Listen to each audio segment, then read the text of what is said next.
As John mentioned earlier in our service, today begins our summer worship series, where we'll be focusing together on the theme of Sabbath, what it means, what it is, how we find it, how we take space. And we'll be guided in our study by this book, Sabbath, Finding Rest, Renewal, and Delight in Our Busy Lives. So when I realized I had the introductory sermon to this series, I thought, unless I honestly acknowledge, as I did in the title of this sermon, that this is something that's really hard for me, you won't listen to a word I say. Because I think my reaction to this might be like your reaction at some moments of your lives, and maybe not all of you. There may well be those of you in this room, I trust that there are, who are really good at this, really good at finding rest, renewal, and delight in your busy life. But if you're like me, or if you even have moments like me, then maybe the title of this summer worship series made you say what the title of the sermon is today, which is, "Are you for real?" Kent's better at this than me. This book was Kent's idea. He's not here today, so I'm just going to put that out there. But you know, the way that people sometimes talk about doctors being the worst patients, doctors and nurses, sometimes ministers are the worst at what we preach. So this sermon is for you, but it's also for me. And in this book, there is wisdom about many ways to keep Sabbath, some of it expansive, but some of it designed to be just little moments in a day. Little realistic moments in a day. And one of the first suggestions that the author makes is that in the course of a day, you find a candle that has meaning to you.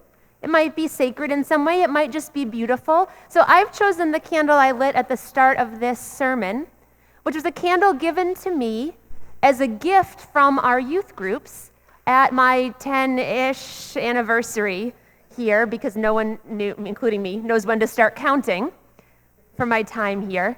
But this candle is a small replica of something that we call the fellowship candle, which is a rainbow. We have a large one in the youth lounge, and our senior high youth group closes every fellowship session every week by having a senior in the group light the candle upstairs, light the fellowship candle, and it is a rainbow to suggest and remind us that everyone is loved, everyone is included in our wonderful, varied human family.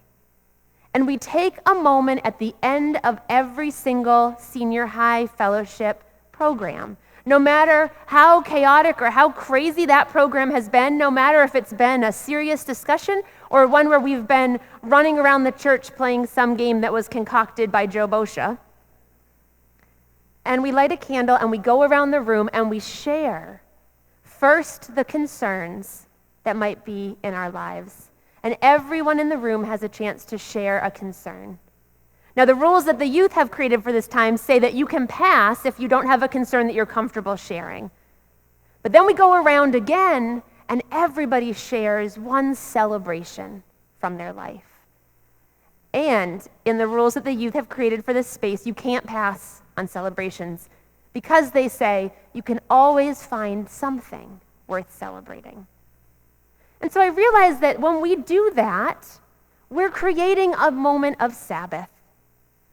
Even if it wasn't the whole day, even if it wasn't the whole fellowship program, even if it wasn't every moment of the week for the youth advisors or the youth in that room, in those moments, with that candle, when we pause and listen, really listen to one another share, we're creating a moment of Sabbath.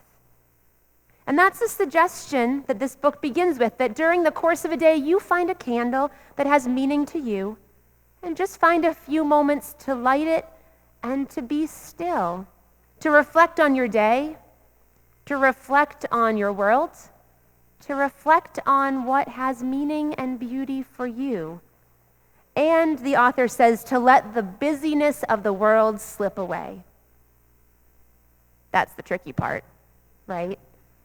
That's the tricky part. That's the tricky part for me, because even when I'm listening, sometimes, are you doing this? You're going through in your head what your to-do list is because you have so much coming up. So this summer, what we're going to be talking together about is the reality that life is busy. The reality that life is full.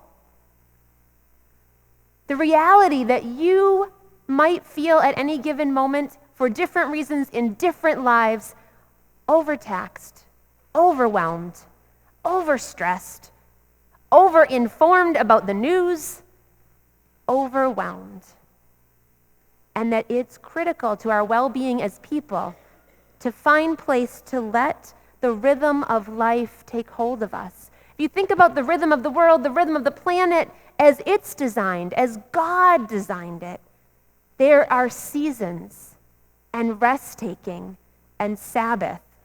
Our own bodies are attuned to the rhythm of night and day in ways that are designed to help us feel sleepy at the right moments and get enough rest. Now, we work pretty effectively against that, but it's important, says the author of this book, to try to get ourselves back to that connection. To recognize that there's value in letting ourselves take a breath and take a pause. Because the truth is, our society works pretty hard to tell us that there's value in being too busy. I'm going to read you just a little snippet from the start of the book. But this might sound familiar to you. He's talking, Wayne Muller, about his own life. But try to think if you've ever been in a situation where you've heard a conversation like this, or maybe you've been the person saying some of this. Here's what he says. As the founder of a public charity, I visit the large offices of wealthy donors and crowded rooms of social service agencies and the small houses of the poorest families. And remarkably, within this vast mosaic, there is a universal refrain. How are you? I am so busy.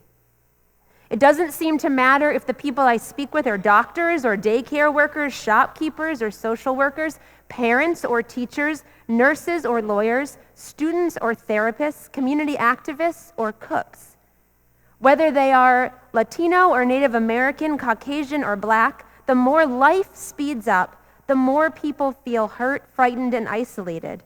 And despite good hearts and equally good intentions, work in the world, work in a busy world, rarely feels light, pleasant, or healing. Instead, as it all piles endlessly upon itself, the whole experience of being alive begins to melt into one enormous obligation and becomes the standard greeting everywhere. I am so busy. We say this to one another with no small degree of pride, as if our exhaustion were a trophy, our ability to withstand stress, a mark of real character. Ouch. So I don't know if you recognized yourself in any of those scenarios, but I definitely recognized myself. And so, says the author, that's the reason why it's so important for us to be countercultural, to push back in the way that we buy into this message from the world around us. Now, the reality is, we still have to go to work. We have to do our jobs. We have to care for our children. We have to go to school. We have to do our homework. We have to make the deadline. We have to meet family obligations. Whatever your we have to is, there are things that have to get done. That's just the facts. But are there ways? Are there ways that we as faithful people, are there ways as we as people tied to the rhythm of the earth and creation and God can find places and spaces to take a breath, to take a pause, to light a candle, to try a new practice, no matter how small? This week, as I was thinking about this sermon and this sermon series, I happened to have a dentist appointment for just a cleaning. And while I was there, the hygienist was engaging me in conversation while she had her hands in my mouth. You've all been there, right? So it was not yes or no questions. It was like serious and weighty topics, which, of course, you can't really answer when someone's hands are in your mouth. But the place where she went was asking what I did for work. And I said, I work at First Baptist Church. And so she had her hands in my mouth, and she took them out and said, you do? And I said, yes. And then she put her hands back in my mouth, and she said, what's your job there? And I said, I'm a minister. And she took her hands back out and said, you are? What's that like? And so I was talking a little bit about the varied kind of pattern and the flow of the day and how much I love you all. And she put her hands back in my mouth, so I couldn't tell her any more about you. And so don't be worried. But then she talked about that her dad had been a minister. And she remembered growing up in the parsonage, and then she said, do they have parsonages anymore? And she had her hands in my mouth, so I said, well, some churches, but not mine. And she said, I always lived in one. I thought they all had them. And so we talked about that. But then she said, my dad, who had been a minister, my dad always talked about what a shame it is that life has picked up pace so much that it's hard for us to take a breath. And I thought, wow, so her dad, who had been a minister, was thinking about that back when he was in a congregation, and here we are thinking about it today. And she said to me, life moves so fast. We just really need to find time to take a minute. And I thought I should invite this woman to come and do my sermon. But I didn't, because I thought that might be weird. But it's all around us. We're thinking about it here in the church, but she's thinking about it as she's there in the dentist office cleaning teeth. People are thinking about this topic as they're running from place to place, wishing they could catch a breath. Sabbath isn't something that we just dreamed up. Sabbath is something that God has tried to ordain for us, because God is a good and caring God. The first scripture reading this morning comes from the giving of the 10 Commandments. Actually, that happens twice in the Bible. This was from the version in the Exodus story, where God is giving the commandments to Moses. And among the 10, in fact, in the top 5, is the one that John read aloud this morning. You should honor the Sabbath and keep it holy. And you should do that, God says, because even for God, the process of work and creation could not be continuous. On that 7th day, God rested, creating for us a model and an example to follow as God's people, a model that shows us how to care for ourselves and our creation. Out in front of our church, you may have noticed there's some landscaping going on. And one of our newer members to the church, Stephanie Dillon, who sings in the choir a lot, she's the one doing that landscaping, and her company, which she has founded, is focused on a couple of things, but one is really taking care of the earth in a way that is deep, meaningful, and sustainable. So for her, that means using native species when she plants, things that are meant to be planted right here in Massachusetts so that they're hardy and seasonal and come back and sustain the soil. And they are things that attract pollinators, birds, bees, butterflies, the things that feed that circle of life. But most importantly for her, there is a cycle that calls for the care of the soil. And so if you've noticed out front, it looks quite a bit different. And the phase that Stephanie has our soil in right now is that rebirth phase. She's turned it over. She's tried to put oxygen back in. She's nourishing it, and she's planting cover crops that are designed to help restore nutrients back into the soil. That's something that good farmers know about too. When you talk to farmers, they talk about rotating crops, moving them from field to field, and giving fields time off so that that soil can replenish. Isn't it amazing that in our busy life and culture, we know and understand better the needs of our soil than the needs of our souls? I know sometimes that feels true for me. So if you're feeling attacked by this sermon, just think, this is just about Julie. But it's really about all of us. The scripture that John read second is one that I love to think about because I think it reminds us that it's not just because it's ordained in the 10 Commandments that we should take time. It's not just because we feel it in the depths of our souls Because we do, right? When we're going and going and going, even though, as Muller says, sometimes that feels like a source of pride, we feel depleted. We feel tired. We feel shorter of temper. I don't want to put anyone on the spot, but just raise your hand if you felt any of those things in the past year. Tired, depleted, short-tempered. Okay. But Jesus, who is God in human form, Jesus, who is God, an example for us to follow, Jesus, who calls us forward every day, gives us a remarkable example of the incredibly human need to take space and to take time. In the story that John read, it picks up where Jesus has just been surrounded by crowds. He's becoming more and more and more popular, and he's surrounded by crowds, and he's been preaching and healing and teaching. And then what does he do? He takes his disciples, he takes the people closest to him, his friends who were like his family, and they take space. They don't light a candle and share their concerns and celebrations, but they do something similar. They create space in a busy world. They get into a boat and they sail across the Sea of Galilee away from the crowds. They're crossing over to the other side so that Jesus can get a breath. God in human form, Jesus, needed to take a little space from the world. If Jesus needed to take a little space from his obligations, then certainly, so do we. Because if even Jesus, who is fully divine and fully human, needed that renewal, how can we expect anything different of ourselves? Made in the image of God, a divine spark within, a soul to be nourished.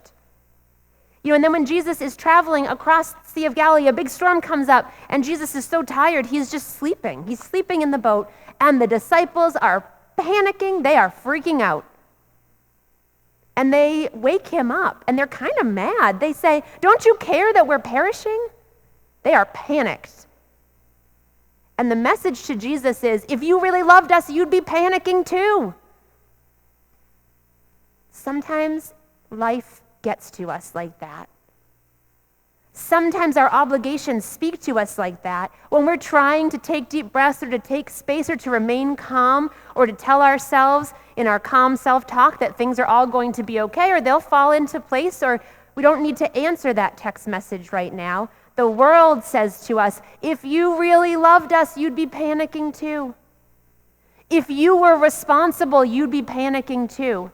If you really cared about your job, you'd be panicking too. If you really cared, you'd be panicking too. You'd be answering that email, you'd be responding to that text message, you'd be on call all the time, you would go to that meeting, you would be at every PTO, you would be panicking too. That's what the disciples tell Jesus. And they're not bad people, they're just anxious, and we live in an anxious world. And anxiety is really good at traveling around from person to person. It's like a cold, but it's anxiety. But when I get more anxious, I know that it's my human nature to want to grab Adam and tell him all the things I'm anxious about, and then I've made Adam anxious too, and then he goes home and tells Lauren all the things that he and I are anxious about, and then she's anxious too. And then Lauren goes to work and she tells her coworkers the things she's anxious about, and then they're anxious too. Anxiety is really good at traveling around a group of people. And the disciples have done that for themselves. They are really worked up. And they wake up Jesus and they're very upset and they say, if you loved us, you'd be panicking too. And here you are, Jesus, you're asleep in the boat. And Jesus just says, what are you worrying about? Didn't you know things would be okay? And Jesus calms the storm, and that's the end of it. Now, you could be thinking, sure, that's very easy for Jesus because he's God and he had the ability to calm the storm, and that's the end of it. And in our lives, the storms sometimes feel a little bit harder to calm. And that's true. There's no doubt that sometimes we have to work something through. We have to put in the time. We have to respond to the email or the text. We have to do the work or be there for our people, our families, our friends. But the example and what I think that story and what I think our summer series has to say to us is that even in the midst of all that, we as people of faith, we as followers of Jesus, we're called to take that time to calm our spirits, to nourish our souls, to rebuild our sense of call and self, to nourish the soil of our spirit, to allow us to be back out there engaged in the work of the world, in the work of love and justice and peace and goodness. Because that's what Jesus was about. He didn't stay on the other side of the Sea of Galilee forever.